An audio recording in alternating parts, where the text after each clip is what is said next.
আসসালামু আলাইকুম সুপ্রিয় দেশবাসী। স্বাধীন বাংলাদেশের মানুষকে লাল টিভির পক্ষ থেকে লাল সালাম।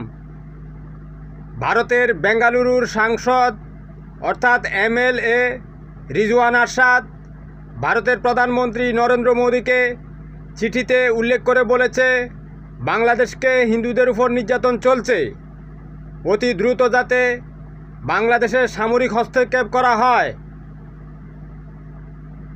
আপনারা এখন নিশ্চয় বুঝতে পারছেন, শাহবাগে, চট্টগ্রামে, ফিরোজপুরে এবং ভারতের বিভিন্ন সীমান্তবর্তী এলাকায় হিন্দুরা কেন জমায়েত হয়েছিল।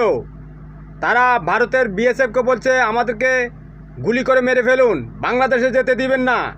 এগুলো সুপরিকল্পিতভাবে তারা করেছে, যাতে করে ভারতের দৃষ্টি আকর্ষণ করা যায়, বাংলাদেশকে যাতে হামলা করা যায়, ভারতীয় আগ্রাসন যাতে বাংলাদেশে চালানো যায়।